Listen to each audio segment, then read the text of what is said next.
నమస్కారం అండి. తవాస్మి అకాడమీ ఛానల్కి స్వాగతం. ఈరోజు మనతో ఉన్నారు భరతవర్ష ఛానల్ వ్యవస్థాపకులు దువ్వాడ శివప్రసాద్ గారు. వారి సంస్థకు మనం రావడం జరిగింది. వారి సహాయం తీసుకుంటూ మొదటి లైవ్ టెలికాస్ట్ ఇక్కడి నుంచి ప్రారంభించాలని మేము అనుకోవడం జరిగింది. దానికి సహకరిస్తున్నందుకు ధన్యవాదాలండి.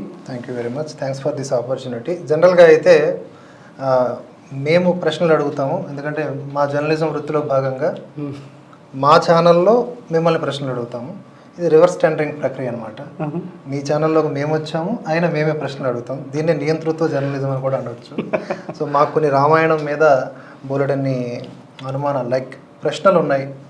కొంతమంది సోకాల్డ్ లిబరల్స్ మేధావులు ఉంటారు కదా, వాళ్ళు చేసే వక్రీకరణలు అనొచ్చు, లేకపోతే వాళ్ళు చేసే సద్విమర్శల దుష్విమర్శల పక్కన పెడితే వాటిని కేంద్రంగా చేసుకుని కొన్ని ప్రశ్నలు, అందులో ప్రధానంగా మనం ఆల్రెడీ టైటిల్లో పెట్టడం జరిగింది.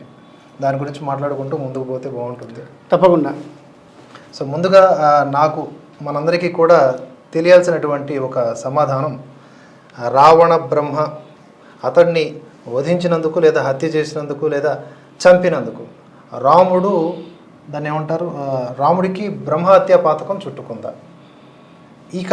ఈ క్రమంలో రకరకాలైనటువంటి చర్చ నడుస్తూ ఉంటుంది. నిజానికి ఈ ప్రశ్నలో అర్థం ఉందా? ఒకవేళ అర్థం ఉంటే దీనికి సమాధానం ఏంటి మీరు చెప్పండి. బ్రహ్మహత్యా పాతకాలు, గోహత్యా పాతకాలు, ఇలా కొన్ని పాతకాలు మనకి మన శాస్త్రాల్లో చెప్పబడ్డాయండి. అయితే ఇవి ఎప్పుడు వస్తాయని అంటే, అటు పక్కన వ్యక్తి ధార్మికమైన నడవడితో సాధు ప్రవృత్తితో ప్రవర్తిస్తున్నప్పుడు, అలాంటప్పుడు ఇలాంటి వధ జరిగిందంటే తప్పకుండా అలాంటి పాతకాలు వస్తాయి. అయితే ఇక్కడ మనం మాట్లాడుతున్నది ఒక స్పెషల్ కేస్. రావణాసురుడికి బ్రహ్మహత్యా పాతకం వచ్చిందా? అసలు రావణాసురుని చంపటం వల్ల రాముడికి బ్రహ్మహత్యా పాతకం వచ్చిందా? ఇక్కడ మొదటి మనం చూసుకోవాల్సింది, రావణుడు బ్రాహ్మణుడా? రావణుడు బ్రాహ్మణుడైతే బ్రహ్మహత్యా పాతకం వచ్చినట్టు, అంతేనా? సో రావణాసురుడు బ్రాహ్మణుడు అని ఏ విధంగా చెప్తున్నారు? ఏది ఆధారం? బర్త్. మనం ఆలోచించాలి. ఇప్పుడు కొన్ని కేస్ స్టడీస్ తీసుకుందాము, దానివల్ల ఆయన బ్రాహ్మణుడా కాదా అని మనం చూద్దాం. ఒకటి, రావణాసురుడు బ్రహ్మ వంశానికి చెందినవాడు కాబట్టి ఆయన బ్రాహ్మణుడు అని మనకు చాలామంది అంటారు. అంటే బ్రహ్మగారి తర్వాత పౌలస్త్యుడు, పౌలస్త్యుడి తర్వాత విశ్రావసుడు, విశ్రావసుడి తర్వాత రావణాసురుడు. ఇప్పుడు రావణాసురుడు డైరెక్ట్గా బ్రహ్మగారికి దగ్గరగా ఉన్నారు కాబట్టి, రావణాసురుడు బ్రహ్మవంశంలో ఉన్నాడు కాబట్టి బ్రాహ్మణుడు అయిపోయినారన్నది ఒక వాదన. అలాంటప్పుడు ఈ సృష్టిలో బ్రతుకుతున్న ప్రతి జీవి బ్రహ్మగారి నుంచి డైరెక్ట్గా వచ్చినవే. కరెక్ట్. అలాంటప్పుడు ప్రతి ఒక్కరూ బ్రాహ్మణుడే కదా. సో బ్రహ్మగారి దగ్గర నుంచి వచ్చినంత మాత్రాన బ్రాహ్మణ్యం రాదు. సో బ్రహ్మగారి వంశంలో పుట్టాడు కాబట్టి బ్రహ్మ అంటే, నేను కూడా బ్రహ్మగారి వంశమే. మన అందరము మన మూలాలని కలెక్ట్ చేసుకుంటే ఏ గోత్రంలో ఉన్నా చివరికి చేరాల్సింది బ్రహ్మగారి దగ్గర. ఆయనే మన ప్రపితామహుడు కదా. సో అది అంత అంగీకారం కాదేమో మరి పెద్దలు చెప్పాలి. రెండవ విషయము, రావణాసురుడు ఎక్కువ చదువుకున్నాడు, రావణాసురుడికి ఉన్న తపశ్శక్తి వల్ల బ్రాహ్మణ్యాన్ని సంపాదించుకున్నాడు అని ఒక వాదన. ఎక్కువ చదువుకోవటం వల్ల బ్రాహ్మణ్యం ఎలా వస్తుంది మరి? అలాంటప్పుడు రామచంద్రుడు కూడా చదువుకున్నాడు కదా బానే. సకల సర్వశాస్త్రార్థ తత్వజ్ఞ స్మృతిమాన్ ప్రతిభానవాన్ అని రామచంద్రుని వర్ణిస్తుంది మనకు రామాయణం. సకల శాస్త్రాలను నేర్చుకున్నాడు. మరి రామచంద్రుని కూడా బ్రాహ్మణుడు అనాలి కదా. పాపం ఆయన క్షత్రియుడు అంటున్నాను. అలా నేర్చుకున్న వాళ్ళు, తెలుసుకున్న వాళ్ళు ఎంతోమంది ఉన్నారు. అందరినీ బ్రాహ్మణులు అనట్లేదు కదా మనం. మూడవ అంశం, ఇక్కడ రావణాసురుడి తండ్రి విశ్రావసుడు, తల్లి కైకసి.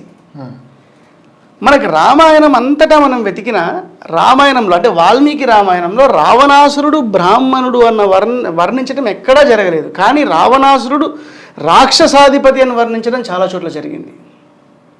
మరి రాక్షసుని తీసుకుని బ్రాహ్మణుడు ఇక్కడ డౌట్ ఏమొస్తుందనంటే, రావణాసురుడి తండ్రి విశ్రావసుడు బ్రాహ్మణుడు, తల్లి కైకసి రాక్షస జాతి. తండ్రికి చెందింది కాబట్టి రావణాసురుడు బ్రాహ్మణుడు అని అంటున్నారు చాలామంది. అయితే మన చరిత్రలో ఎప్పుడు వారి యొక్క వర్ణం అలా నిర్ణయింపబడలేదనే మరి నా రీసెర్చ్ నాకు చెప్తోంది. ఏంటనంటే, మొదటిది మీరు చూడండి, వేదవ్యాస మహర్షి ఉన్నారు. వేదవ్యాసుడు బ్రాహ్మణుడా, క్షత్రియుడా, వైశ్యుడా, శూద్రుడా ఆ రోజుల్లో? ఈ రోజు వదిలేయండి, మనం ఈ రోజు మాటలు మాట్లాడుకోవట్లేదు, ఆ రోజు జరిగిన పరిణామాల గురించి మాట్లాడుతున్నాం. వేదవ్యాసుడు పుట్టినది పరాశర మహర్షికి, మత్స్యగంధికి. అంటే ఈరోజు మనం మాట్లాడుతున్న వ్యవస్థలో ఆయన బ్రాహ్మణుడు, వీరు శూద్ర స్త్రీ. మరి వేదవ్యాసుడు బ్రాహ్మణుడు ఎలా అయ్యాడు? పరాశరుడు తండ్రి కాబట్ట? కాదు. పరాశర మహర్షి తండ్రి అయినప్పటికీ, ఈవిడ తల్లి అయినప్పటికీ ఆయనను పెంచింది ఎవరు? పరాశర మహర్షి. కాబట్టి ఆయన బ్రాహ్మణుడు అని మనం నిర్ణయించాం. అండ్ మీరు అదే నెక్స్ట్ దానికి వస్తే, వేదవ్యాస మహర్షి ద్వారా విచిత్రవీరుడు, చిత్రాంగదుడు పుట్టారు మన మహాభారతంలో. ఈయన బ్రాహ్మణుడు. విచిత్రవీరుడు, చిత్రాంగదుడు ఎవరు? క్షత్రియులు. ఇప్పుడు కురువంశానికి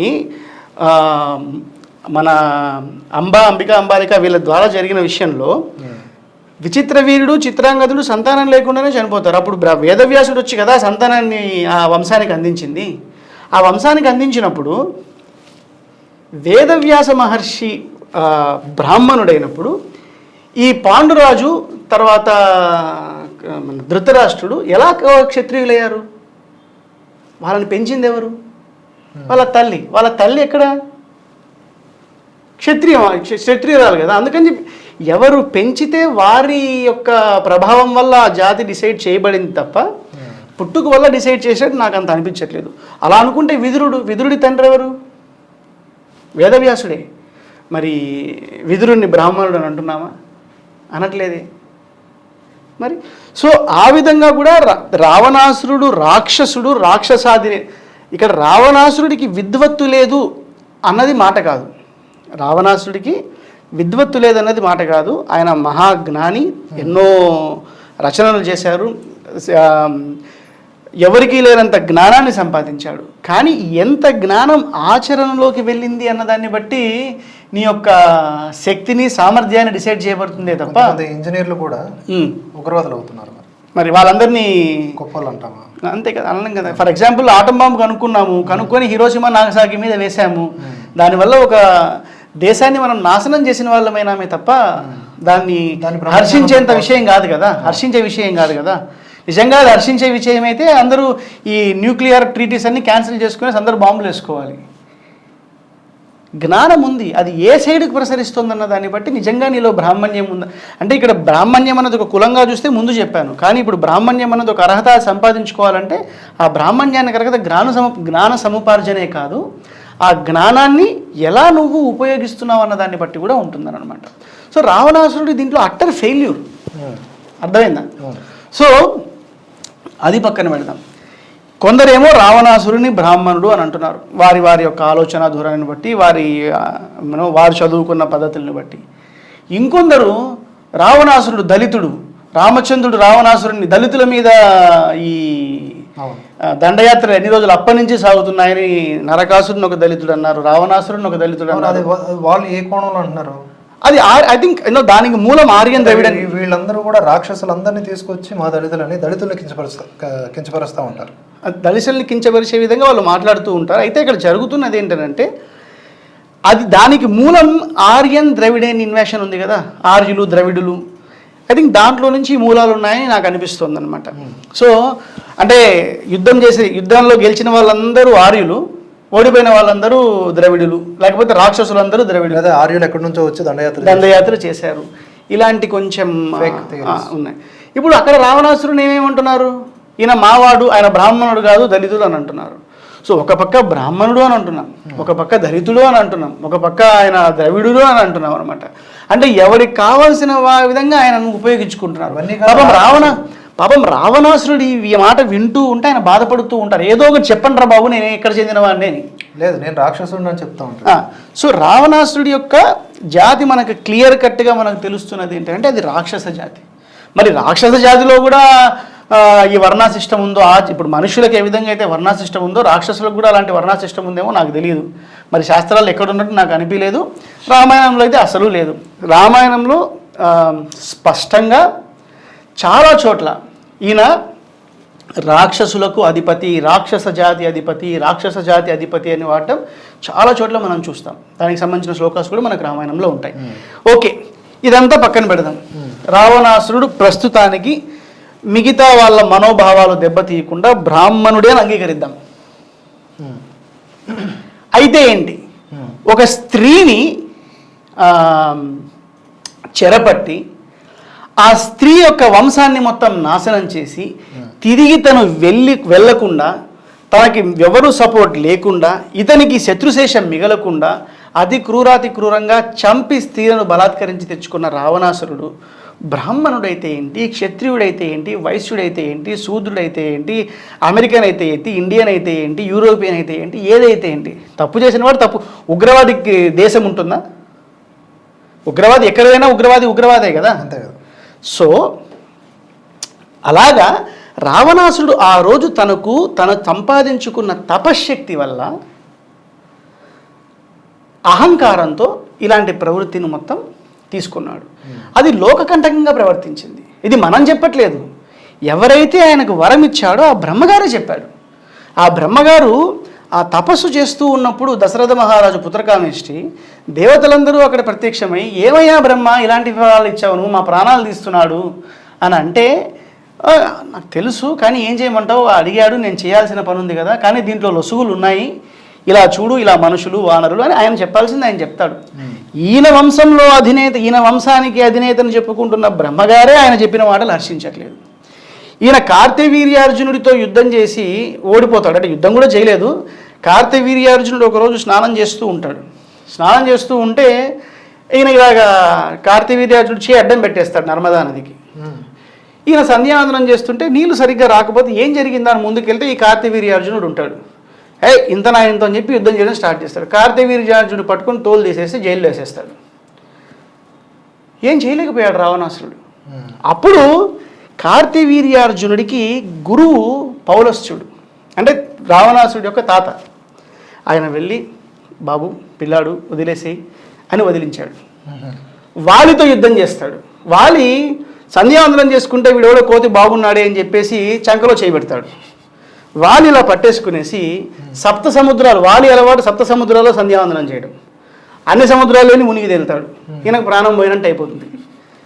అమ్మ వీడెవడు నాకన్నా బలవంతుడిగా ఉన్నాడే, వీడితో ఫ్రెండ్షిప్ చేసుకోవాలి అని వాళ్ళతో ఫ్రెండ్షిప్ చేసుకున్నాడు. యముడు చంపేయబోతాడు, ఇంద్రుడు.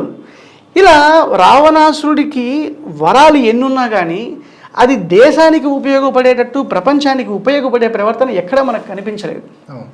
ఎందరితో ఓడిపోయినా కానీ పౌలస్తుడు రావడమో, విశ్రావసుడు రావడమో, లేకపోతే ఇంకోటి జరగడమో చేసి సపోర్ట్ చేయడం జరిగింది.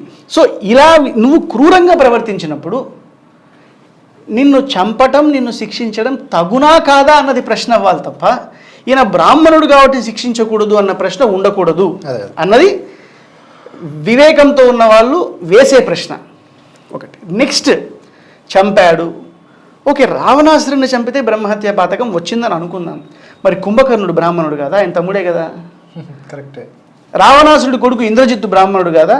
రావణాసురుడి వంశంలో ఉన్న అతికాయుడు, మహోదరుడు వీళ్ళందరూ బ్రాహ్మణులు కదా. ఆయన బ్రాహ్మణుడైతే ఆ లాజిక్ ప్రకారం మరి ఆయనను చేసిన దానికి బ్రహ్మహత్య పాతకానికి శివలింగాన్ని ప్రతిష్ఠిస్తే వీళ్ళందరినీ వేసిన దానికి కూడా శివలింగాలు ప్రతిష్ఠించాలి కదా.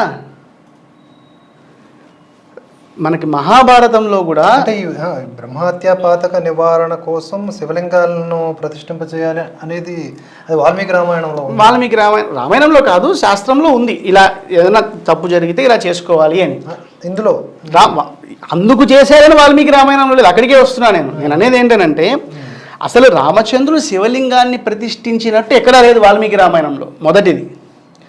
తర్వాతి వారు వారి అనుభూతుల్ని దాంట్లో జోడించి ఇలాంటిది పెట్టారు. సరే, అది ఒక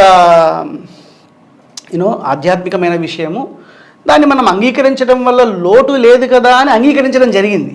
కానీ తర్వాత ఏమైపోయిందనంటే, ఆ ఫోటో ఉంది కదా, దానికి ఒక జస్టిఫికేషన్ కావాలని చెప్పేసి రావణాసురుని హీరో చేశారు.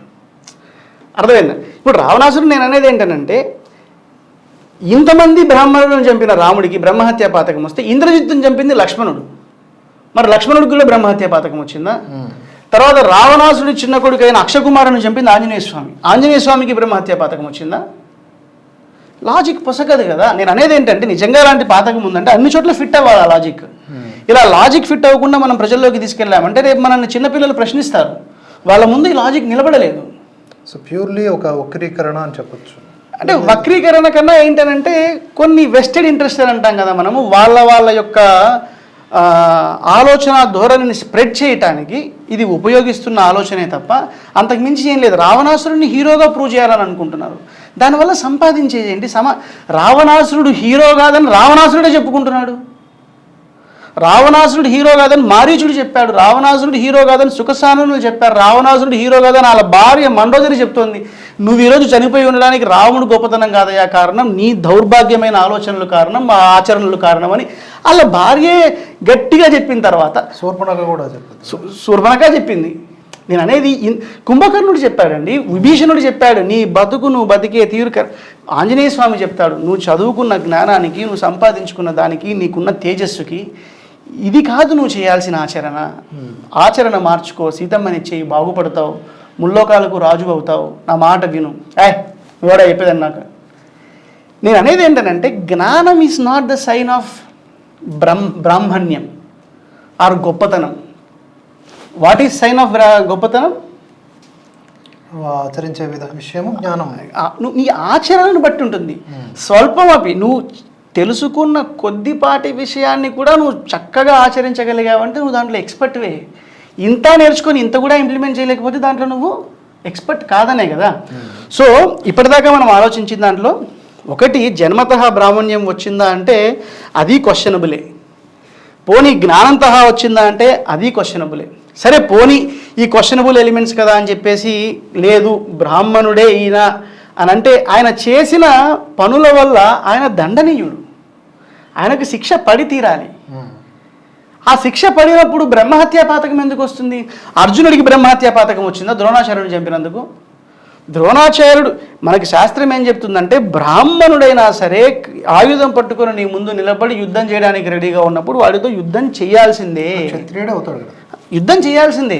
పరశురాముడు బ్రాహ్మణుడు, కానీ రామచంద్రుడి ముందుకు నిలబెట్టి నువ్వు ఈ శాస్త్రాన్ని ఇది తీసుకో నువ్వు అని అన్నప్పుడు రాముడు ఒకటే అంటాడు, నువ్వు బ్రాహ్మణుడు కానీ ఈ ధనుస్సును పట్టుకొని నా ముందు నిలబడి నన్ను ప్రేరేపిస్తున్నావు కాబట్టి నీలో క్షాత్రం చూస్తున్నాను నేనని అంటున్నాడు.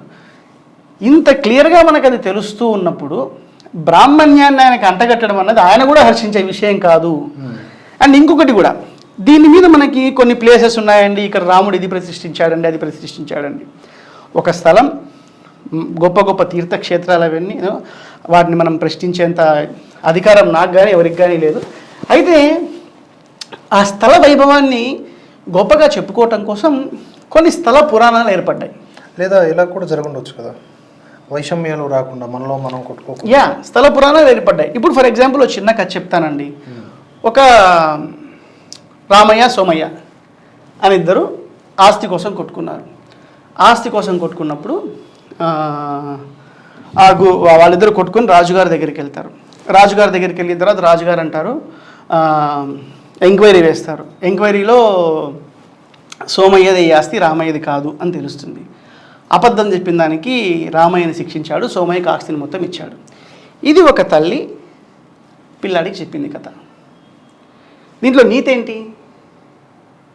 అబద్ధం చెప్పకూడదు, ఇది నీతి తీసుకోవాలి. కానీ పిల్లాడు లేచి అలా జరిగిందా, రామయ్య ఆధార్ కార్డు నెంబర్ ఇవ్వు, సోమయ్య ఆధార్ కార్డు నెంబర్ ఇవ్వు, ఆ శిక్ష వేసిన రాజుగారు ఆధార్ కార్డు నెంబర్ ఇవ్వు అని అంటే తల్లి ఏమంటుంది, అరే వీళ్ళు నిజమైన క్యారెక్టర్స్ కాదురా, ఈ నీతి నీకు చెప్పడం కోసం నేను చెప్పిన కథ రాయిది అని అంటుంది. అప్పుడు పిల్లాడు ఏమంటాడు, అబద్ధం చెప్పొద్దు అని చెప్పేసి అబద్ధమైన కథ చెప్పావా నాకు, నువ్వు అబద్ధం చెప్పచ్చా అని అంటే ఇక్కడ తల్లి ఉద్దేశం ఏంటి అని అంటే నీతిని చెప్పటానికి ఒక కథని సృష్టించింది. ఎందుకది అని అంటే ఆ నీతి నిలబడడానికి.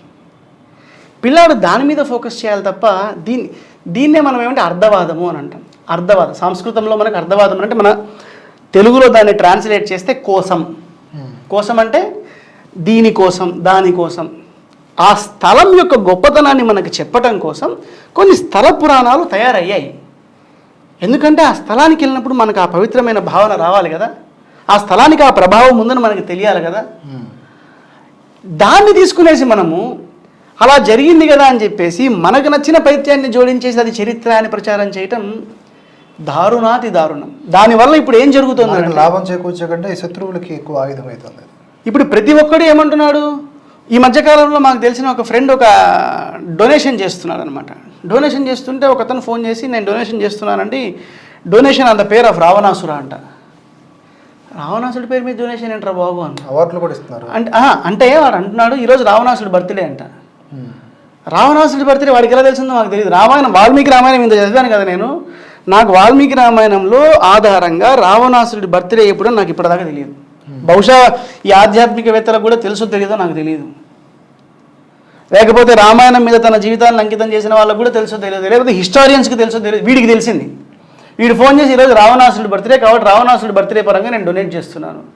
అరే అలా చేయకూడదురా బాబు, నువ్వు రావణాసుడు ఇలా మీ ఫిలాసఫీ మీది నా ఫిలాసఫీ నాది, సరే ఏదో ఒకటి జాబ్ అని చెప్పి వదిలేసాం మేము. అదంతా కాదు, కానీ నేను అనేది ఏంటంటే సెట్టింగ్ రాంగ్ రోల్ మోడల్స్. ఏదైతే ఎగ్జాంపుల్ కాదో దాన్ని నువ్వు ఎగ్జాంపుల్ చేసేటప్పటికి ఏమైపోతుంది చెప్పండి? సమాజాన్ని తప్పుదారి పట్టిస్తున్నాం. ఈ సమాజం ఎప్పుడైతే తప్పుదారిలో పడుతుందో ఒక జనరేషన్ మొత్తం తప్పుదారిలో నడుస్తుంది. ఇప్పుడు మనకు జరిగిన అన్యాయం ఏంటండి? కొన్ని వేల సంవత్సరాల క్రితం, అంటే ఒక 1000 సంవత్సరాల క్రితం మనం తీసుకున్నామనంటే ఇలాంటి ప్రశ్నలు లేవు, ఇలాంటి పైత్యాలు లేవు, ఇలాంటి అపోహలు లేవు, ఇలాంటి కల్పనలు లేవు. కానీ ఆ దండయాత్ర వల్లనో ఇంకొకటి వల్లనో ఇంకొక దాని వల్ల ఇలాంటి అపోహలన్నీ వచ్చాయి. ఎందుకు వచ్చాయి? మనం గుర్తుంచుకోవాల్సింది ఏంటనంటే ఈ భారతీయ సమాజం సంస్కృతిలో మూల బిందువులు రామాయణ మహాభారతాలు. ఈ రామాయణ మహాభారతాల్లో మూల పురుషులు ఎవరు అంటే రాముడు కృష్ణుడు. ఇప్పుడు ఈ రాముడు కృష్ణుడిని మనం పక్కకి ఈ రాముడు కృష్ణుడు మధ్యలో ఉన్నంతసేపు మన మధ్య ఎన్ని గొడవలు వచ్చినా తిరిగి కలుసుకుంటున్నాం మనం. పాశ్చాత్యులు మనలో ఐడెంటిఫై చేసింది ఏంటంటే వీళ్ళిద్దరిని మనం బయటికి తీయగలిగామా, వీళ్ళు లేదా వాళ్ళని విలన చేసేసామా సరిపోదు, వీళ్ళు అది తీయలేకపోతున్నారు. ఎందుకంటే అది నరాల్లో జీర్ణించుకుపోయింది. కాబట్టి ఇప్పుడు ఏం చేశారు? డౌట్ కలిగించారు వాళ్ళ గురించి. ఓ రాముడా సీతను అడవికి పంపించాడా? ఓ రాముడా బ్రాహ్మణుని చంపాడా? ఓ రావణాసురుడు హీరోని రాముడు చంపాడా? కృష్ణుడా దొంగతనం చేశాడా? ఇలాంటిది అర్థం కాని అర్థం లేని విషయాల్ని వాళ్ళకు అర్థమైన రీతిలో మన మీద రుద్దేటప్పటికీ ఇలాంటిది సప్రమాణికంగా మనకి నేర్పించే వాళ్ళని ఊచకోతలు కోసి ఒక జనరేషన్ గ్యాప్ తెచ్చారు. అందుకని ఈ జనరేషన్కి ఆ నాలెడ్జ్, ఆ ప్రామాణికమైన సమాధానాలు ఇప్పటిదాకా అందటం కష్టమయ్యాయి. కానీ ఉన్నాయి, మనం ప్రయత్నం చేసి తీయాలి. ఇప్పుడు మనం చేయాల్సిన పని ఏంటంటే అది ఆధ్యాత్మికవేత్తలు అవ్వనండి, లేకపోతే సంఘ సేవకులనండి, మీలాంటి మీడియా ఇన్ఫ్లుయెన్సర్స్ అనండి, ఈ అందరం కలిసి చేయాల్సింది ఏంటంటే ప్రమాణం ఏంటి, ప్రమాణం పైన వచ్చిన కల్పనలు ఏంటి. నువ్వు రావణాసురుడినే హీరోగా పూజించుకో, నాకు ఎటువంటి ప్రాబ్లం లేదు, సమాజానికి ఎటువంటి నష్టం లేదు. కానీ అది చరిత్ర అని చెప్పకు. ఇప్పుడు కొందరు ఉన్నారు, కర్ణుడు హీరో అంటారు, దానవీర సూరకర్ణ అంటారు. కర్ణుడు దానం చేయడంలో హీరోనే, వీరుడు ఎలా అవుతాడు, సూర్యుడు ఎలా అవుతాడు? ఎందుకు అనంటే ఒక స్త్రీ చీర పట్టి సభలో లాగుతున్నప్పుడు నవ్వుతున్నవాడు సూర్యుడు ఎలా అవుతాడు, వీరుడు ఎలా అవుతాడు? అర్థమైందా? మరి అంతటి భక్తుడైన భీష్ముడికే అంపశయ్య మీద శిక్ష పడింది. ఎందుకు? తన ముందు చీర లాగుతున్నప్పుడు దాన్ని నిగ్రహించలేదు కాబట్టి, నిగ్రహించే శక్తి లేకపోతే అక్కడి నుంచి నడిచి వెళ్ళిపోవాలి కాబట్టి ఆ 2 పనులు చేయకపోవడం వల్ల అంతటి భీష్ముడికే చివరన అంపశయ్య అన్న శిక్ష పడింది. ఈ కర్ణుడు ఎంతండి భీష్ముడు ముందు? ఇప్పుడు ఆ కర్ణుడిని రోల్ మోడల్ చేసేటప్పటికి ఏమైపోయింది? మొత్తం పాండవులు విలన్స్ అయ్యారు. పాండవులు విలన్స్, పాండవుల కోసం కృష్ణుడు విలను. మహాభారతానికి కొత్త ఆల్ టుగెదర్ డిఫరెంట్ డైమెన్షన్. ఒక ప్రవచనకారుడు వస్తాడు, ఒక ప్రవచనకారుడు వచ్చేసి కృష్ణుడు కుళ్ళిపోయిన శవంతో ఉన్నాడని అంటాడు. ఇంకో ప్రవచనకారుడు వస్తాడు, భగవద్గీత కృష్ణుడు చెప్పలేదు, కృష్ణుడి వెనకాల నుంచి ఒక శక్తి చెప్పించిందని అంటాడు. నేను అనేది ఏంటంటే దీనివల్ల మీరు చేయాలనుకుంటున్నది ఏంటి? సమాజానికి మీరు సమాజంలో మంచిని కలిగించాలన్న ప్రయత్నం చేస్తున్నారా? సమాజంలో ఒక కన్ఫ్యూజన్ తయారు చేయాలనుకుంటున్నారా? సో రావణాసురుడిని చంపటం వల్ల రామచంద్రుడికి బ్రహ్మహత్యా పాతకం అన్న అంశం ఆధారపూరితమైనది కాదు, వాల్మీకి రామాయణంలో అస్సలు లేదు, దాన్ని మనం అంగీకరించాల్సిన అవసరం లేదు. సో ఇలాంటి వాల్మీకి రామాయణంలో లేనటువంటి అంశాలను ఎన్నింటినో తెచ్చి పెద్ద పెద్ద చర్చలు చేసి ఇదే రామాయణం అనేలాగా అసలుని పక్కన పెట్టి నకిలీలు ప్రచారం చేస్తున్న వాళ్ళు ఉన్నారు.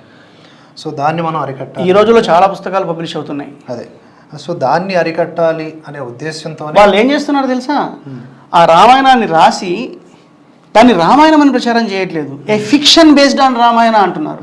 మనం ఏం చేస్తున్నాం సమాజంలో ఉన్న ప్రజలనంటే గొర్రెల్లాగా ఆ ముందు రాసిన వాడు ఫోర్వర్డ్ చదవకుండా ఫిక్షన్ బేస్డ్ ఆన్ రామాయణ అన్న వెంటనే అక్కడ కల్పితం అయిపోయింది. ఇంకా నువ్వు రామాయణంలో చదవకూడదు, ఒక కథ నీకు అంతే. కథ లేకపోతే వాడి పైత్యం ఎజెండా ఎన్నో ఉంటాయి అందులో. అది అన్నింటినీ మనం ఇప్పుడు ఒక బుక్ చదివేసి వాల్మీకి రామాయణాన్ని చదవకుండా ఏదో ఒక రామాయణాన్ని చదివేసి ఇది వాల్మీకి రామాయణం అని వాదించే వాళ్ళు ఎక్కువ తయారయ్యారు. సో ప్రమాదాన్ని నివారించాలంటే ముందు వాల్మీకి రామాయణాన్ని చదువుకో. వాల్మీకి రామాయణం ఇది చదివాక ఏదైనా చేయొచ్చు, నీ ఇష్టం వచ్చింది. ముందు ఇంట గెలిచి రచ్చగెలిచాలి అన్నట్టు. సో దాంట్లో భాగంగానే ఇప్పుడు మీరు చేస్తున్న కార్యక్రమం కూడా ఎంతో గొప్పది. TCIP అంటే తవాస్మి కల్చర్ ఇమ్మర్షన్ ప్రోగ్రామ్. సో ఇందులో భాగంగా ఎంతోమంది ముఖ్యంగా యువత స్టూడెంట్స్ని దృష్టిలో పెట్టుకొని వీరు ఈ ప్రోగ్రాంతో మీరు ముందుకు వెళ్తూ ఉండడం అది మాకు చాలా ఇష్టపూర్వకమైనటువంటి కార్యక్రమాల్లో ఒకటిగా మారింది. మేము కూడా మీకు వాలంటీర్గా పనిచేస్తూ ఉండటంలో సంతోషిస్తూ ఉన్నాం. సో ఈ ప్రోగ్రాం గురించి కూడా చెప్పండి, ఎందుకంటే ఇదే వీడియో మా భరతవర్ష ప్రేక్షకులకు కూడా నేను పబ్లిష్ చేస్తాను కాబట్టి. నా ప్రశ్న, ఈ TCIP అంటే ఏంటి అండ్ మీ తవాస్మి అకాడమీ గురించి చెప్పండి. అంటే ఇంతమంది ఒక ప్రశ్నకు సంబంధించినటువంటి వివరణనే అరగంట పట్టింది మనం మాట్లాడడానికి. ఇలాంటి రామాయణానికి సంబంధించి ఇలాంటివి ఎన్నో అనవసరమైనటువంటి బురద చల్లే విషయాలు ఉన్నాయి.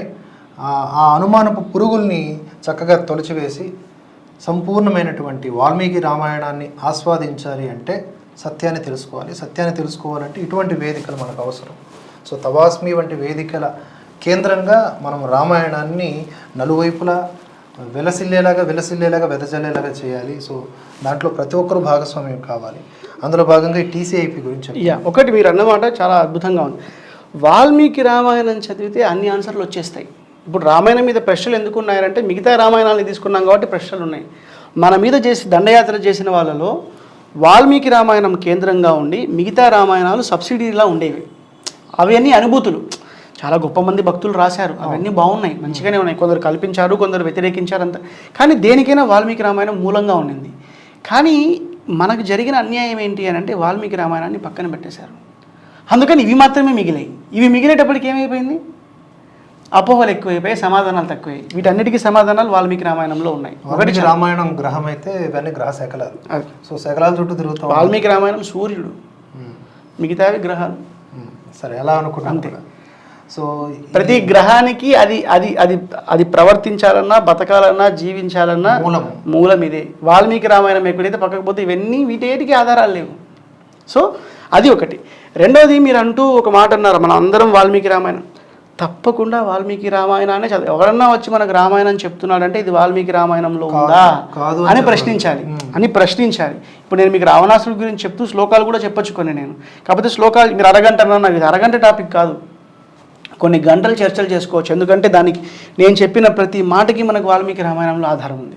ఆ శ్లోకాలు చెప్పొచ్చు, ఆ శ్లోకం యొక్క వివరణ చెప్పొచ్చు, ఆ శ్లోకాన్ని ఎలా ఇంటర్ప్రిట్ చేయాలి, పెద్దలు ఎలా ఇంటర్ప్రిట్ చేశారు, అంగీకారయోగ్యమైనది ఏది, అనంగీకారం ఏంటి, ఇవన్నీ డిస్కస్ చేయొచ్చు మనం. కానీ మనం అంత టైం లేదు కాబట్టి మనకి ఇది చేయడం జరిగిందనమాట. మూడో అంశం, మీరు ఏమన్నా మన తవాస్మి ప్రోగ్రామ్ అని అన్నారు. మీ ఛానల్ ద్వారా మేము ఆల్రెడీ ఒక 2-3 సార్లు వీడియో చేశాము. తవాస్మి అన్నది మేము స్టార్ట్ చేసిన ప్రోగ్రాం పేరు. ఈ తవాస్మి దాదాపు 2012 నుంచి మేము రీసెర్చ్ చేయడం స్టార్ట్ చేశాం. కేవలం వాల్మీకి రామాయణం ఆధారంగా మనిషికి రావణాసురుడు గొప్ప, రాముడు గొప్ప ఇవన్నీ పక్కన పెట్టి వాల్మీకి రామాయణంలో మనిషి ఏ విధంగా తనను ఆవిష్కరించుకోగలడు, తను ఉన్న స్థాయి నుంచి ఉన్నత స్థాయికి ఎలాగా, తన జీవితంలో ఉన్న సమస్యలను ఎలా అధిగమించగలడు, ఒక విద్యార్థి తన విద్యలో ఎలా పురోగతి సాధించగలడు, ఒక ఉద్యోగస్తుడు తన ప్రొఫెషన్లో ఎలాగ మంచి స్థానానికి వెళ్ళొచ్చు, ఇలా లైఫ్ స్కిల్స్ అంటాం. బట్టి ఆ లైఫ్ స్కిల్స్ని తీసుకొని రామాయణాన్ని ఆధారంగా చెప్పాలి, కేవలం వాల్మీకి రామాయణం ఆధారంగా చెప్పాలని తీసుకురావడం జరిగింది. దాన్ని అప్పట్లో ఉన్న ఉపరాష్ట్రపతి గారు వెంకయ్యనాయుడు గారు ఆవిష్కరించడం జరిగింది. చాలా ప్రజాదరణ పొంది. దాని తర్వాత మనస్వి అని సుందరాకాండ మీద తీసుకొని వచ్చాం పుస్తకం. ఇది కేవలం లీడర్షిప్ గురించి. మనస్వి అన్న పుస్తకం transform the leader in you. So ఇప్పుడు మీరు స్క్రీన్ మీద కనిపిస్తున్న నెంబర్స్కి కాంటాక్ట్ చేస్తే సరిపోతుంది. దాని తర్వాత తపస్వి అన్న ఒక పుస్తకం వచ్చింది. అన్ని ఈ ఫార్మాట్లో ఉంటాయి కదా, అన్ని కన్వర్జేషన్ ఫార్మాటే, అన్నిట్లో ఒక సంభాషణ. తవాస్మి ఏమో తండ్రి కూతుర్ల సంభాషణ, మనస్వి ఏమో తల్లి కూతుర్ల సంభాషణ, తపస్వి ఏమో గురు శిష్యుల సంభాషణ. తపస్వి ఏంటి అని అంటే తవాస్మి రామాయణం ఉంది, మనం ఏం నేర్చుకోవచ్చు, తపస్వి ఏంటంటే రివర్స్ ఇంజనీరింగ్, అంటే నీకేం కావాలో అది రామాయణంలో ఎలా ఉంది, అంటే షార్టర్ వర్షన్, ఫోకస్డ్ వర్షన్ లాగా తీసుకొని వచ్చాం అనమాట. అయితే ఇవన్నీ రాయటం మాత్రమే కాదు, మనం ఇది ప్రజల్లోకి తీసుకెళ్ళాలి, ప్రాక్టీస్ చేయించాలని మీరు ఇప్పుడు చెప్పిన TCIP తవాస్మి కల్చర్ ఇమర్షన్ ప్రోగ్రామ్ అని స్టార్ట్ చేయడం జరిగింది. అదేంటంటే వారానికి 1 గంట, శనివారం ఆదివారం స్లాట్స్ ఉన్నాయి. ఆ స్లాట్స్లో ఒక స్లాట్ మీరు చూస్ చేసుకోవచ్చు మీ ప్లేస్ని బట్టి, మీ కన్వీనియన్స్ని బట్టి. దాంట్లో దేశం, ధర్మం, దైవం, దృఢం. దేశం అంటే మన భారతీయ ఋషులు, భారతీయత అంటే ఏంటి, వాళ్ళు చేసిన కాంట్రిబ్యూషన్స్ ఏంటి, మ్యాథ్స్కి ఏంటి, ఫిజిక్స్కి ఏంటి, కెమిస్ట్రీకి ఏంటి, ఇలాంటి వాటికి అన్నిటికీ ఏంటి, టైం ఎలా లెక్కించేవారు, టైం హైయెస్ట్ పాసిబుల్ టైం మన వాళ్ళు ఎలా లెక్కించారు, లోయెస్ట్ పాసిబుల్ టైం ఎలా లెక్కించారు, ఇవన్నీ తీసుకొని వచ్చేసి ఈ దేశం అన్న కాన్సెప్ట్లో డిస్కస్ చేస్తాం. దైవం అనేటప్పటికీ మన చుట్టూ ఉన్న, అంటే దేవుడు అన్న వెంటనే శంఖచక్రాలు ధరించి ఉండడమో లేకపోతే త్రిశూలం పట్టుకొని ఉండటమో కాదు. ఒక్కసారి దీన్ని మీరు బోర్డు మీద ఎక్స్ప్లెయిన్ చేస్తే ఇంకా బాగుంటుందన్న ఉద్దేశం. మొత్తం 4 అన్నారు కదా.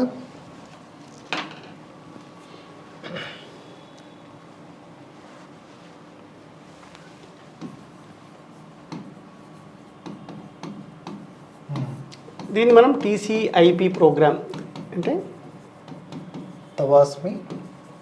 తవాస్మి కల్చర్ ఇమ్మర్షన్ ప్రోగ్రామ్, కల్చర్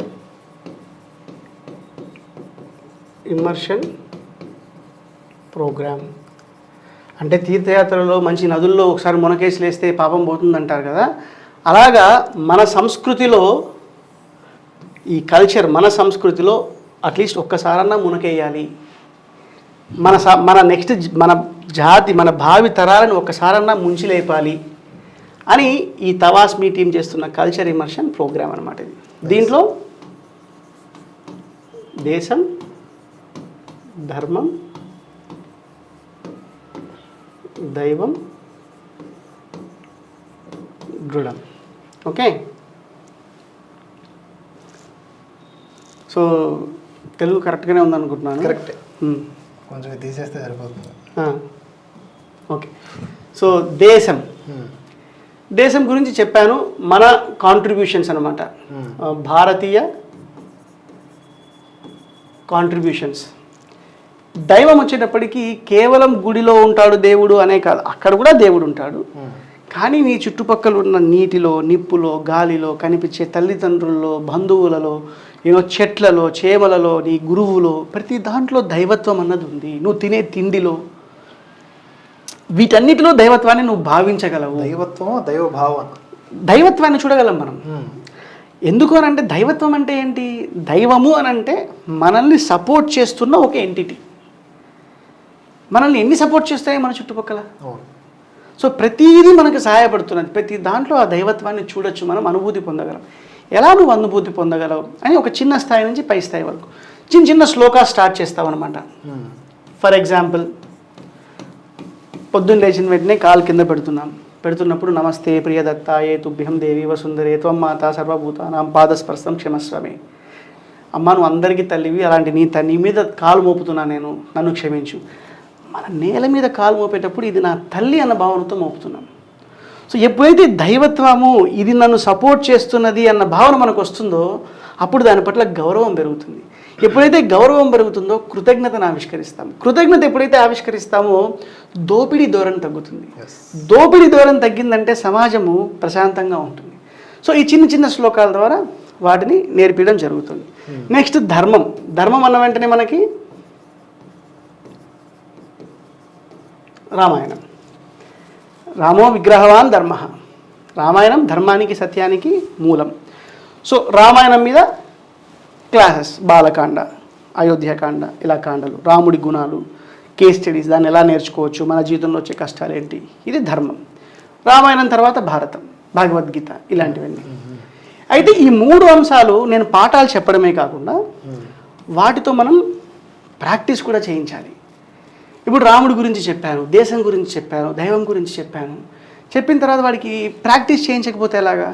భూమి గురించి శ్లోకం చెప్పాను, మాతృదేవోభవ పితృదేవోభవ అన్నాను, వాడిని దాన్ని ఆచరణలో పెట్టించాలి. అందుకని వాడికి ఏం చిన్న టాస్క్ ఇస్తాను. ఏం టాస్క్ ఇస్తానంటే, ఓ చిన్న టైం టేబుల్ మెయింటైన్ చెయ్యి. ఈరోజు మీ అమ్మకి నమస్కారం పెట్టావా, టిక్కు పెట్టుకో. ఈరోజు పెట్టలేదు, టిక్కు పెట్టుకో. వారం అంతట్లో ఎన్ని రోజులు అమ్మకి నమస్కారం పెట్టావు, ఎన్ని రోజులు నాన్నకి నమస్కారం పెట్టావు లేచిన వెంటనే. ఇలా ఇక్కడ నేర్చుకున్న ప్రతి దాన్ని ఒక ఆచరణలాగా. రాముడిలో ఈ గుణాన్ని నేర్చుకున్నావు, దీన్ని నువ్వు ఎలా ఆచరిస్తున్నావు? ఫర్ ఎగ్జాంపుల్, తప్పు చేసావు. తప్పు చేసినప్పుడు నిన్ను సంస్కరించుకునే మార్గం ఏంటి? ఒక చిన్న కాన్సెప్ట్ తయారు చేశాను, ర్యామ్ అని. రియలైజ్, తప్పు చేశానని తెలుసుకో. అపాలజైజ్, క్షమించమని వేడుకో. మెండ్, మారు. తెలుసుకో, ఆ పశ్చాత్తాప భావన పెంచుకో. దానికి సంబంధించిన మార్పులు నీలో నువ్వు చేసుకో. ఇది నువ్వు ఫాలో అయ్యావంటే తప్పు చేసే ప్రవృత్తి నీలో తగ్గుతుంది. తప్పు అన్నది తెలియక చేసేది, అలవాటు అనేది తెలిసి చేసేది. తప్పు అలవాటుగా మారకుండా ఉండటానికి ఇది ఈ చిన్న కాన్సెప్ట్. ఇలా నేర్చుకున్న ప్రతి దాన్ని ఇంప్లిమెంటేషన్ చేసే విధంగా దృఢం అంటే నిన్ను దృఢంగా తయారు చేసేది. ఏది దృఢంగా తయారు చేస్తుంది? సాధన. సో ఈ 3 అంశాల్లో సాధన. జనరల్గా మొబైల్స్లో ర్యామ్ రోమ్ ఉంటుంది కదా. సో ర్యామ్ ఎంత స్పీడ్గా ఉందనుకోండి, మొబైల్ అంత పర్ఫెక్ట్గా పనిచేస్తుంది, ఫాస్ట్గా ఉంటుంది. సో మనలో కూడా ఈ ర్యామ్ అనే ఈ ఫార్ములా కనుక ఇన్బిల్డ్ చేసుకుంటే మనం కూడా అంతే స్పీడ్గా ఉంది. బేసికల్గా దీని ఒక ఉద్దేశం ఏంటంటే, ఒకటి మన సంస్కృతిని పరిచయం చేయటం పిల్లలకి. నెక్స్ట్ మనకు జరిగిన అన్యాయం ఏంటంటే, నెక్స్ట్ వచ్చే తరానికి జ్ఞానం అన్నది దూరం అయిపోయింది. కాబట్టి ఈరోజు ఇలాంటి పోగడలో మనం బతుకుతున్నాం. ఈరోజు తల్లిదండ్రులు ఇలాంటి జ్ఞానం కోసం వెయిట్ చేస్తున్నారు, పిల్లలు నేర్చుకునేందుకు సిద్ధంగా ఉన్నారు. మనం ఏం చేయాలంటే ఈ తరానికి నెక్స్ట్ తరానికి మధ్య వారధిలా తయారవ్వాలి. వారధిలా తయారయ్యి 1-2 జనరేషన్స్కి మనం ఈ జ్ఞానాన్ని సప్రమాణికంగా అందించగలిగాము అని అంటే నెక్స్ట్ కొన్ని వేల జనరేషన్స్ వరకు మనకి ఎటువంటి వర్డ్ ఇంకా చాలా ఇంపార్టెంట్, సత్ప్రమాణికంగా. మరి అలా కాకుండా చాలా మంది తయారైపోతా ఉంటారు, ఏది పడితే అది మాట్లాడుతుంటారు. అది అప్పుడు ఉంది, ఇప్పుడు ఉంది. కానీ మన ప్రయత్నం మనం చేయాలి. ఇప్పుడు నేను చెప్పినదే రైట్ అవ్వకపోవచ్చు. ఇప్పుడు నేను మీ ముందు ఇంతసేపు మాట్లాడాను, ఇంతసేపట్లో నేను మాట్లాడిన వాటిలో ఒకటి ఎరా తప్పు ఉండొచ్చు, రైట్ ఉండొచ్చు, ఇదంతా ఉండొచ్చు. కానీ నన్ను మీరు వెరిఫై చేయాలంటే మీరు చదవటం స్టార్ట్ చేయాలి. మీరు చదవటం స్టార్ట్ చేసేంత వరకు నేను చెప్పేది కరెక్ట్ అనే భావనలోనే మీరు ఉంటారు. ఒకవేళ నన్ను అంగీకరిస్తే, నన్ను అంగీకరించకపోతే నేను చెప్పేదల్లా తప్పనే విధంగానే ఉంటారు. మనం చదవటం స్టార్ట్ చేయాలన్న ఆలోచన మనం పిల్లల్లో నాటగలగాలి. ఈ జనరేషన్ బిజీగా ఉంది, తల్లిదండ్రులు పాపం బిజీగా ఉన్నారు. కానీ నెక్స్ట్ వచ్చే పిల్లలకి చదవటం, శాస్త్రాన్ని చదవటం, అది వారి దైనందిన జీవితంలో భాగం చేయటం అనేది మన బాధ్యత. రోజుకు వాళ్ళకి 24 గంటలు, 1 గంట లేదు, వాళ్ళకి 23 గంటలే ఉందని చెప్పాలి మనం. ఆ 1 గంట శాస్త్రాధ్యయనానికి పెట్టాలి వాళ్ళు. అలా మనం వాళ్ళని తయారు చేయగలిగామా అంటే మనల్ని కొట్టడానికి ఇంకొకటి రావడానికి భయపడతాడు.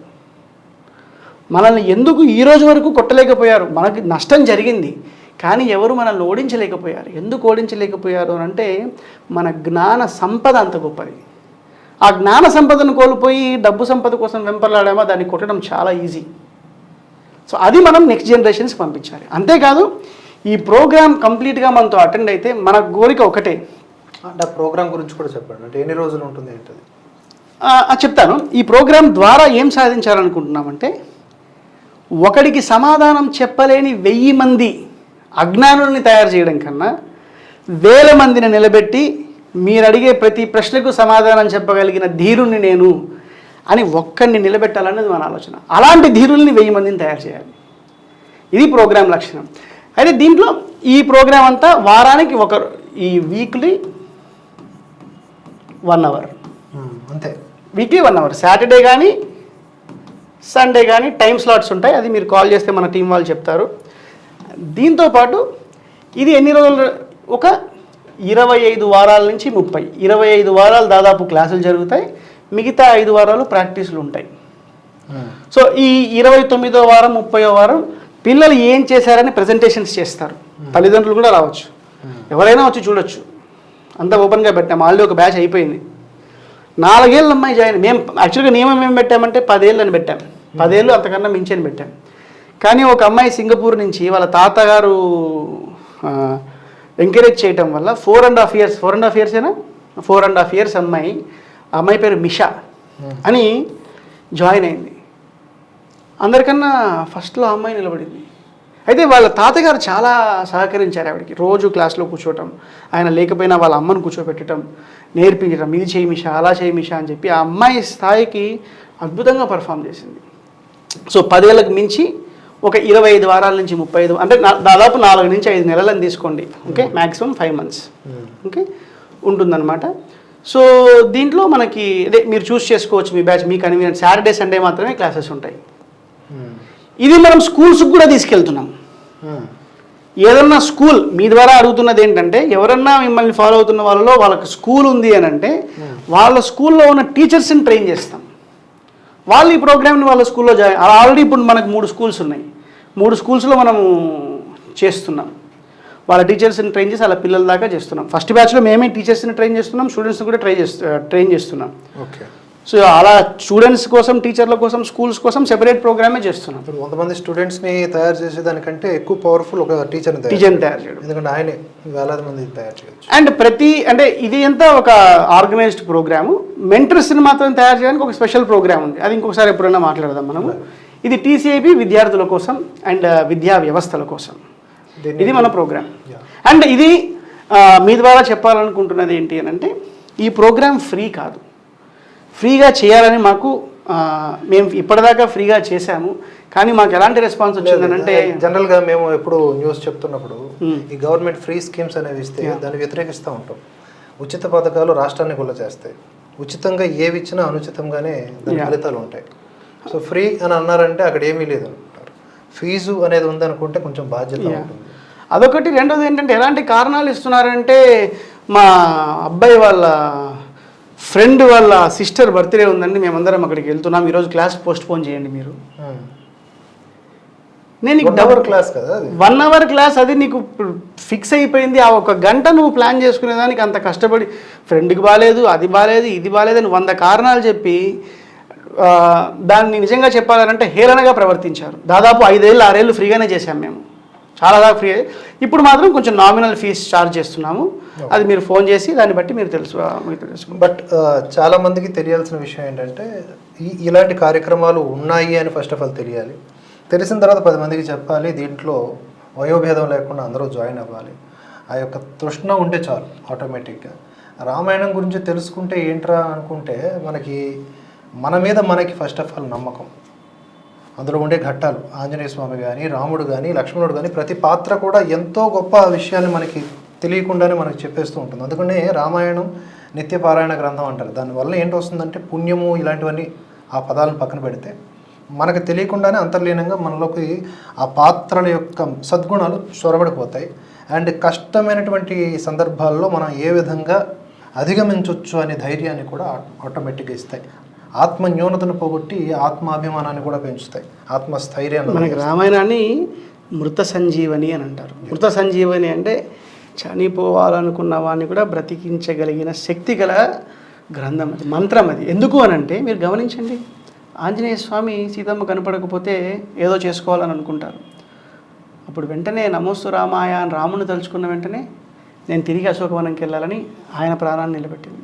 తన ప్రాణాన్ని సైతం వదలాలనుకున్న సీతమ్మ దగ్గర ఆంజనేయ స్వామి పాడింది. దశరథుడు అని ఒక రాజు ఉన్నాడు, ఆయన కొడుకు రాముడు. అక్కడ రామాయణం పారాయణంగా జరిగింది. లంక అన్న విషయమే తెలియని కోతులందరూ ఏం చేశారు, వానరులు ఏం చేశారు, చనిపోవాలనుకుంటారు. అప్పుడు సంపాతి రాముడి కథ విని వాళ్ళకు క్లూ ఇచ్చింది. ఇంతెందుకండి, రాముడు సీతమ్మ కథ విన్నాడు, సీతమ్మ కథ విని ఊరట లభించింది ఆయనకి. మనిషిలో ఇప్పుడు మీరు అన్నారు ఆత్మ న్యూనత, ఎప్పుడైతే ఒక పిరికి భావం లేకపోతే ఒక ఉదాసీన భావం, ఆత్మ న్యూనత కలిగినప్పుడు రామాయణం వినటం వల్ల రామాయణంలో ప్రతి పాత్ర అడుగడుగున ఆ రామాయణం, ఇంక్లూడింగ్ రాముడు, మనకు రాముడికి రామాయణం అంటే రాముడి కథ, కానీ రాముడికి రామాయణం అంటే సీతమ్మ కథ. సో వాళ్ళు విని తిరిగి ఉత్తేజభరితులయ్యారు, తిరిగి వాళ్ళ లక్ష్యాన్ని సాధించగలిగారు. మీరన్నట్టు పుణ్యం, పురుషార్థం ఇవన్నీ వదిలేసేయండి. నువ్వు కొత్తగా ఆవిష్కరించుకోవాలి, నీకు నువ్వు నిన్ను చూసి నువ్వు గర్వపడే విధంగా జీవించాలనుకుంటే రామాయణం అవసరం. అలాగే ఇప్పుడు మనకి బాగా పెరిగిపోతున్న ఒక ధోరణి పర్సనాలిటీ డెవలప్మెంట్ క్లాసెస్ అని, వ్యక్తిత్వ వికాస నిపుణులు తయారవుతూ ఉన్నారు. ఆ నిపుణులే వాళ్ళకు వచ్చేటటువంటి సమస్యలను అధిగమించుకోలేక ఆత్మహత్యలు చేసుకుంటూ ఉన్నారు కొంతమంది. సో ఒక నల్లకోట వేసుకొని, ఒక టై పెట్టేసుకొని, ఒక నకిలీ ఇంగ్లీష్ వర్డ్లా తయారైపోతే వాడేదో పెద్ద మేధావి అనే భ్రమలో మనం ఉన్నాం. కానీ మీరు అన్నట్లు ఆ మృత సంజీవని రామాయణాన్ని కనుక చక్కగా మనకు అన్ని భాషల్లోనూ అవైలబుల్గా ఉంది, దాన్ని కనుక పరిశోధన చేస్తే, మళ్ళీ ఇక్కడ ఒక చిన్న ప్రాబ్లం ఉంది, వాల్మీకి రామాయణం.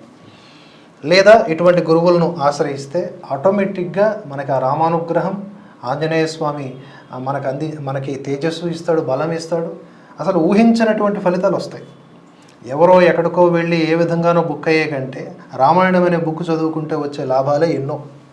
సో ఆ విషయాన్ని ఇక్కడ మీరు మీ TCIP ద్వారా తెలియజేస్తున్నారు, అదెంతో సంతోషం. మా వంతు కృషిగా మేము దీన్ని తీసుకుపోతాం. మన భరతవర్ష ప్రేక్షకులు కూడా, చూస్తున్న ప్రతి ఒక్కరు కూడా దీన్ని మీ బాధ్యతగా మీ యొక్క గ్రామాల్లో, మీ యొక్క స్కూల్స్లో, మీ యొక్క చుట్టుపక్కల ఉన్నటువంటి పరిసరాల్లో దీన్ని వ్యాప్తం చేయండి. చాలా మంచి కార్యక్రమం. కావాలి అంటే ముందుగా చూచాయిగా మీరు జాయిన్ అయ్యి చూడండి. కేవలం వారంలో ఒక గంట రాముడి కోసం కేటాయిస్తున్నాం అనే భావన, కనీసం ఆ భావనతో కనుక జాయిన్ అయితే మీరు నిర్ణయించినటువంటి ఆ 30 వారాల గడువులో ఎంత కాన్ఫిడెన్స్ వస్తుంది. ఒక రామాయణ మహాగ్రంథాన్ని అవపోసన పట్టలేము, బట్ పట్టినంత భావన వస్తుంది, అది పట్టుకోలేనంత ఆనందాన్ని ఇస్తుంది. కాబట్టి దయచేసి ఆ దిశగా ఆలోచించాలి. అండ్ మీ యొక్క కార్యక్రమంలో మమ్మల్ని భాగస్వామ్యం చేసినందుకు, అలాగే మా కార్యక్రమంలో మీరు భాగస్వామ్యం అయినందుకు ధన్యవాదాలు. ఈ అవకాశాన్ని ఇచ్చినందుకు ఎప్పటికీ సదా సర్వదా కృతజ్ఞతలు. అంతా రాముడికే అంకితం. సో మీ యొక్క కార్యక్రమాలు కూడా ఎంత నిస్వార్థంగా వెళ్తున్నారో మాకు తెలుసు. సో ఆ నిస్వార్థమే మిమ్మల్ని ఎక్కడికో తీసుకువెళ్తుంది అనేది మా యొక్క కోరిక అండ్ సంకల్పం కూడా. అండ్ మీ ప్రేక్షకులకు మీరు వైండప్ చెప్తే నా ప్రేక్షకులు నేను చెప్తాను. తవాస్మి అకాడమీ ప్రేక్షకులకు నమస్కారం. అండ్ ఈరోజు మనకి ఈ అవకాశాన్ని ఇచ్చి మనతో ఇంతసేపు చర్చించిన దువ్వాడ శివప్రసాద్ గారికి ధన్యవాదాలు తెలుపుకుంటూ, తప్పకుండా మరి ఇంకా ఇలాంటి రామాయణం మీద ఉన్న అపోహలు చాలా అపోహల మీద సమాధానాలు తెలుసుకుంటూ సప్రమాణికంగా ఆధారపూరితంగా మనం తెలుసుకునే ఒక సిరీస్ని కూడా స్టార్ట్ చేయాలనుకుంటున్నాం. వేచి ఉండండి, తప్పకుండా చేద్దాం. ఇది ఇంగ్లీష్లో, తెలుగులో కూడా చేయాలని ప్రయత్నం చేస్తున్నాం. కొద్దిగా టైం పడుతుంది, కానీ తప్పకుండా చేస్తాం. జై శ్రీరామ్. తవాస్మి యూట్యూబ్ ప్రేక్షకులకు ధన్యవాదాలు, అలాగే భరతవర్ష ప్రేక్షకులకు కూడా ధన్యవాదాలు. అప్డేట్స్ కోసం చూస్తూనే ఉండండి భరతవర్ష. జై హింద్, జై భారత్.